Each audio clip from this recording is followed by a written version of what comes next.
This is the polishing process evaluation. Explains rationale for polishing procedures to patient. Okay, Sandy, we're going to go ahead and polish your teeth today. The polish is going to help us remove any soft debris like plaque or biofilm and any staining. Verbalizes contraindications for polishing, respiratory disease, exposed cementum, dentin, hypersensitivity, restorations, newly erupted teeth, acute inflammation, communicable diseases, immunosuppression, caries, demineralization.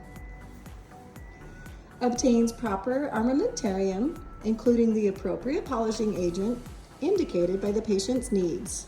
We're going to be using fine paste today because Sandy doesn't have any heavy staining. Verbalizes the treatment sequence for polishing procedures. So polishing is going to be done after scaling and flossing and before fluoride treatment. Selects polishing paste based on the patient's individual needs. I'm going to be using fine paste today because Sandy doesn't have any staining. Demonstrates all criteria for infection control. That will include my face shield, an N95 mask covered by a level 3 mask, my HVE, and my funnel. Demonstrates all criteria for patient operator positions and use of mirror and light. Demonstrates all criteria for instrument grasp and fulcrums. Operates the rheostat with the toe of the shoe. Applies steady pressure to produce an even speed. Use lowest available speed possible to remove stain and/or disclosing agent. Uses intermittent pressure to avoid excessive frictional heat. Use a patting or brushing motion. Applies cup at 90-degree angle to tooth surface. Adapts the cup carefully to tooth surfaces.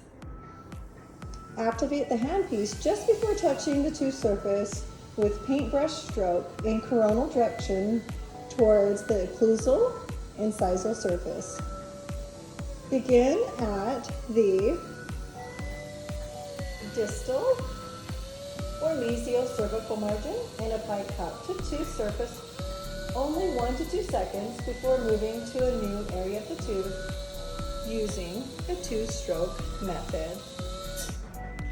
Flares the cup interproximally and slightly below gingival margin. Identifies conditions which indicate the need for the use of a brush attachment, including stain, biofilm, debris in occlusal surfaces, and prior to diagonodent and sealant placement. Uses techniques to minimize the amount of spatter produced. Replenish supply of polishing agent at least every 3 teeth. Identifies technique for occlusal polishing.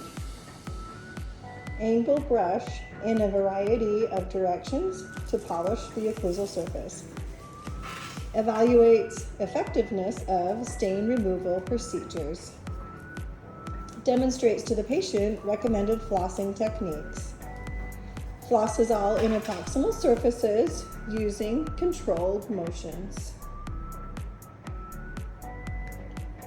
If appropriate, have patient demonstrate flossing technique in other areas of mouth. Records polishing procedure on the treatment record regarding polish, type of paste used,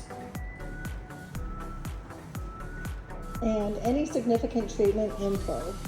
Following the polishing procedure, we're going to run our funnels for 15 minutes.